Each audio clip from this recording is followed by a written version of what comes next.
السلام علیکم ورحمۃ اللہ وبرکاتہ۔ مسلمان اتنے خطابات سنتے ہیں، تقاریر سنتے ہیں، جمعۃ المبارک کے خطبات سنتے ہیں، واعظ و نصیحتیں ہوتی ہیں، درس قرآن سنتے ہیں، اور کبھی کبھار موبائل میں کوئی آئی ویڈیو سن لیتے ہیں۔ قرآن مجید خود پڑھنے کا بھی بعض لوگ دعویٰ کرتے ہیں۔ مسئلہ یہ ہے کہ ایسی کیا چیز ہے کہ اگر ہم اس پہ عمل کریں تو نہ زیادہ بولنے کی ضرورت پڑے، نہ زیادہ سننے کی ضرورت پڑے۔ وہ یہ ہے، ہم ہیں مسلمان، ہمارے لیے زیادہ سننا، زیادہ بولنا، زیادہ سمجھانا اس کی ضرورت پڑنی ہی نہیں چاہیے۔ ہمارے لیے اتنا کافی ہے کہ یہ اللہ تعالیٰ کا حکم ہے، بس اتنا ہی کافی ہے مسلمان کے لیے۔ آپ کو اگر کوئی یہ بتا دے کہ یہ اللہ اور اس کے رسول کا حکم ہے اللہ اور اس کے رسول کا، اس سے آگے بات جانی ہی نہیں چاہیے۔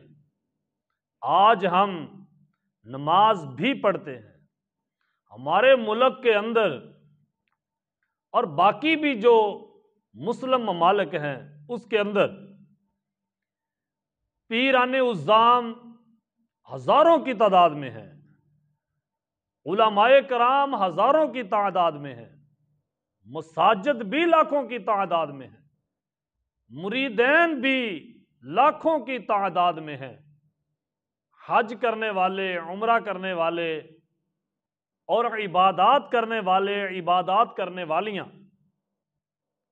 جو دعویٰ کرتے ہیں کہ ہم اللہ کا بڑا ذکر کرتے ہیں، اللہ کا بڑا شکر کرتے ہیں، لاکھوں کی تعداد میں ایسے لوگ موجود ہیں۔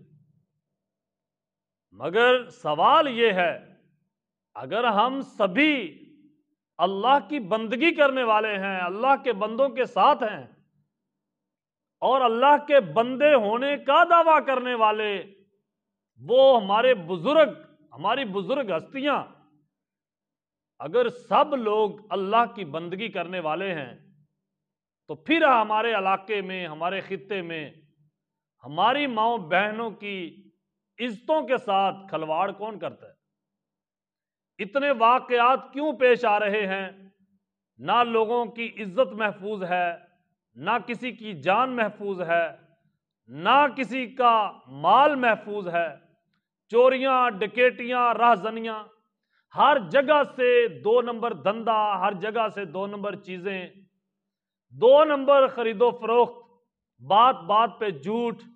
اگر استاد کہہ دے بیٹے کو، شاگرد کو کہ آپ نے کل 9 بجے آنا ہے، اساتذہ کی میٹنگ ہے، تو شاگرد بھی رستے میں جاتے باتیں کرتے ہیں، 9:15 ہو ہی جائیں گے، ہمارے استاد کون سے وقت پہ آتے ہیں، میٹنگ شروع ہوتے ہوئے اتنا ٹائم ہو ہی جائے گا، فریش ہو کے چلتے ہیں۔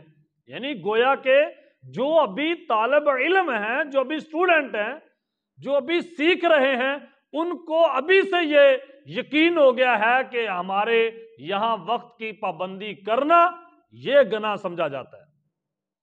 کوئی بھی کام ہو، کوئی فنکشن ہو، یہ سب 2 نمبر کام، 2 نمبر دندے، بے راہ روی کا شکار، یہ سب کیوں ہیں؟ کیا وجہ ہے؟ اصل وجہ وہی ہے کہ جو یہود النصارہ کی طرح ہمارے دماغ میں بات بٹھا دی گئی ہے کہ جو مسلمان ہے وہ جنت چلا جائے گا۔ سب سے بڑی غلطی، سب سے بڑی غلط فہمی یہ ہے کہ یہ بات ہمارے دماغ میں بٹھا دی گئی ہے کہ جو کلمہ پڑھ گیا، جو مسلمان ہو گیا وہ جنت چلا جائے گا۔ اور سچ بات تو یہی ہے کہ یہی نظریہ تھا مشرکین مکہ کا، جو ابراہیمی ہے وہ جنت جائے گا۔ یہی نظریہ تھا یہودیوں کا، جو یہودی ہے وہ جنت چلا جائے گا۔ یہی نظریہ تھا عیسائیوں کا، جو عیسائی ہو گیا جنت اس کی پکی ہو گئی۔ اب یہ تینوں طبقے کہتے تھے کہ ہم ابراہیمی ہیں، تو اللہ تعالیٰ نے ارشاد فرمایا تم دعویٰ نہ کرو ابراہیمی ہونے کا، اِنَّ أَوْلَى النَّاسِ بِإِبْرَاهِيمَ الَّذِينَ اتَّبَعُوهُ، ابراہیمی فقط وہ لوگ ہیں جو ابراہیم کے اتباع کرتے، جو ان کے نقش قدم پہ چلتے، جو ان کی طرح زندگی گزارتے ہیں، اللہ سے ڈر کر زندگی، تقوی اور پرہیزگاری والی زندگی۔ جو ایسی زندگی گزارے جنت انہی کے لیے۔ آپ پورا قرآن دیکھیے، پورے قرآن مجید کے اندر کسی ایک مقام پہ بھی اللہ نے یہ نہیں فرمایا کہ مسلمانوں کو ہم جنت دیں گے۔ پورے قرآن میں ایک بھی جگہ پر یہ نہیں فرمایا جو بس ایمان لے آیا ہم اسے جنت دے دیں۔ نو، اگر اللہ نے یہ نہیں فرمایا تو یہ کون لوگ ہیں جو ہمیں اس پٹڑی پہ چڑھا رہے ہیں کہ تم بے عمل رہو، کوئی مسئلہ نہیں، تم جنت چلے جاؤ گے کیونکہ تم نے کلمہ پڑھ لیا۔ یہ اتنی بڑی سازش ہے تاکہ مسلمان ہر برے کام کریں اور لوگوں کی نظروں میں ہم لوگوں کو بتائیں کہ دیکھو مسلمان تو اتنے بد دیانت لوگ ہیں، اور پھر ہم مثالیں دیں جاپان کی، مثالیں دیں ڈنمارک کی، پھر ہم مثالیں دیں امریکہ کی، رشیا کی مثالیں، کوریا کی مثالیں دیں، اور کسے مسلمان ملک کی مثال ملے ہی نہ، کسے مسلمان کی کوئی بندہ مثال ہی نہ دے کہ دیکھو فلاں مسلمان ملک ہے، اس کے اندر کتنا انصاف ہے، اس کے اندر کتنی سچائی ہے، فلاں مسلمان ملک ہے اس کے اندر دیکھو کسی کی کوئی چیز پڑی ہو سارا دن پڑی رہے، پورا سال پڑی رہے، کسی میں یہ جرت نہیں کسی کی کوئی چیز ہلا جائے، کوئی چیز اٹھا لے۔ مسلمانوں کی یہ چیزیں ایمانداری ختم کرنے کے لیے، مسلمانوں کی سچائی ختم کرنے کے لیے، دیانتداری ختم کرنے کے لیے، اللہ کا ڈر ان میں ختم کرنے کے لیے ایک ہی ذہن کے اندر بات بٹھا دی گئی ہے، وہی مسٹر ہیمپرا کی طرح ایک ہی بات بٹھا دی گئی ہے جو اس نے بٹھایا تھا۔ آج ہمارے بڑے بڑے خطبا اسی سازش پہ لگ گئے ہیں کہ لوگوں کے دل دماغ میں بٹھا دو کہ تم بخشے ہوئے، تم نے کلمہ پڑھ لیا، تم بخشے گئے ہو۔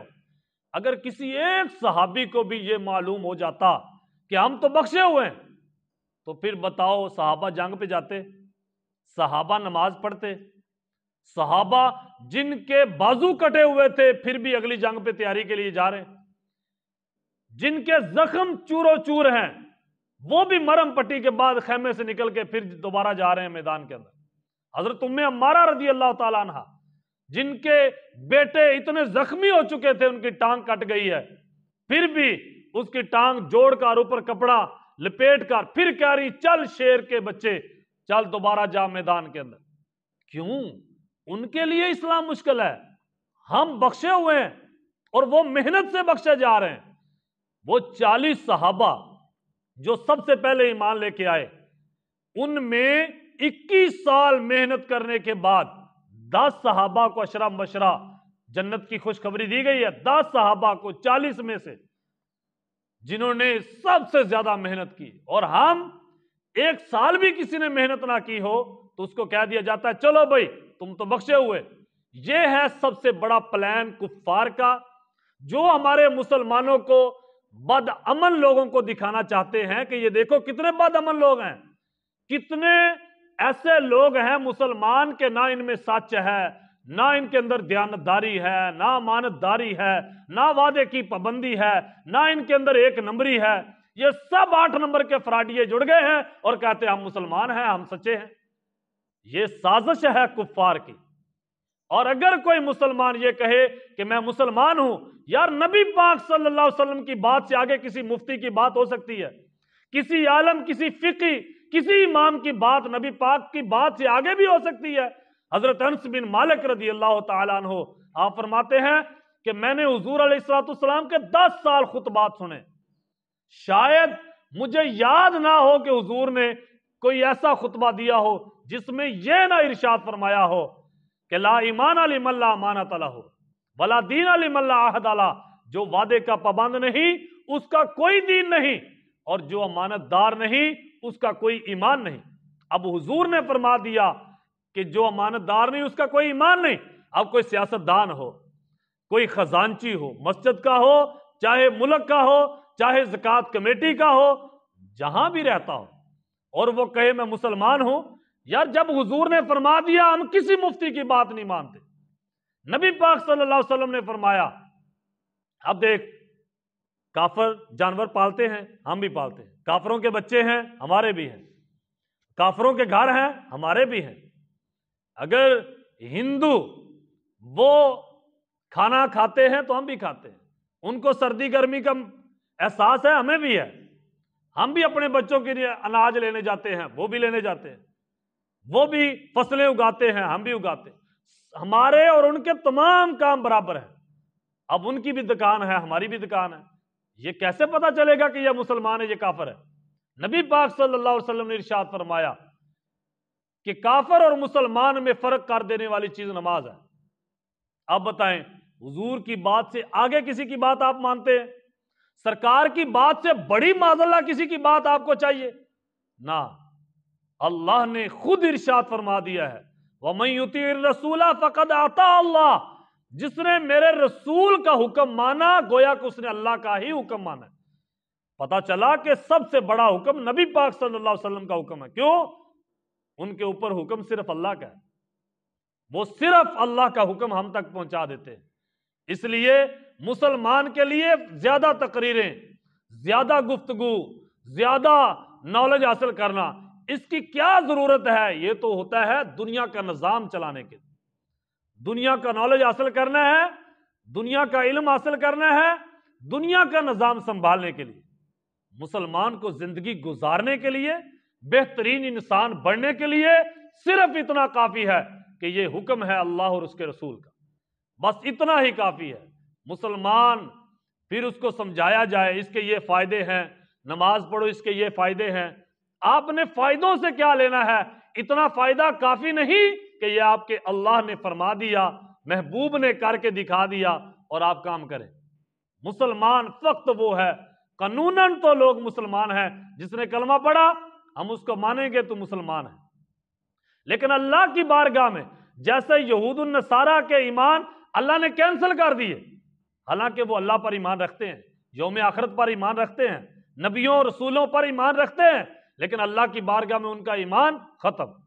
اللہ کی بارگاہ میں ان کا ایمان کینسل. کیوں؟ وہ کچھ کام اپنی مرضی سے، کچھ اللہ کی مرضی سے. یعنی جو اللہ نے فرمایا کچھ وہ کام کر لیے، کچھ چھوڑ دیے. اپنی مرضی کی زندگی. مسلمان اللہ کا ایسا غلام ہے جس نے اپنا تن من دھن جان مال ہر چیز اللہ کے حوالے کر دی. اے اللہ اب میری مرضی ختم، اب تیری مرضی ہی چلے گی. جیسے تیرا حکم ہوگا میں وہ کروں گا. ہم دیکھیں کہ کیا ہمارا ایمان اللہ کی بارگاہ میں مقبول ہے یا نہیں. خود ہی اپنے آپ کو دیکھیں، یہاں تک کہ قیامت کا دن آ جائے اور فرشتے ہمیں جھنجھوڑ کر کہیں تیرے اندر تو ایمان نہیں ہے. بعد میں ہم پچھتائیں. پھر پچھتانا کیا کرے؟ جب چڑیاں چگ گئیں کھیت، پھر پچھتایا کچھ نہیں ہوگا.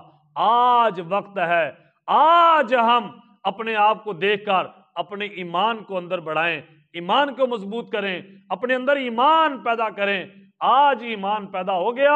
ایک چھینٹا اگر ایمان کا دل میں آ گیا تو سمجھو ایک چھینٹے کی اتنی برکت ہوگی کہ اگر کوئی ایک گناہ رات کو ہو گیا تو پھر وہی حالت ہوگی کہ وہ مومن کبھی آرام سے سو نہیں سکتا تب تک جب تک وہ اللہ سے معافی نہیں مانگے گا رو رو کر. آج ماحول تو کچھ ایسا ہے کہ سارا کام ہی غلط کرنے کے بعد ہم کبھی کبھار کوئی 1000-200 روپے مسجد میں دے کر کہتے ہیں کیا بات ہم نے نیکی کی ہے نا، بس ہمارے لیے یہ کافی ہے. اس کا مطلب ہے جو ہمیں جھنجھوڑ نہیں رہا وہ ہمارے اندر ایمان ہوتا ہے. جو جھنجھوڑ ہی نہیں رہا اس کا مطلب ایمان ہے ہی نہیں. ایمان ہوتا تو ہمیں ضرور جھنجھوڑتا، ہمیں کوئی احساس ہوتا اپنی غلطیوں کا. احساس پیدا ہونے لگے گناہوں کا اور ایک گناہ تجھے سونے نہ دے، سمجھ جاؤ کہ آپ کے اندر ایمان کی ایک رتی آ گئی ہے.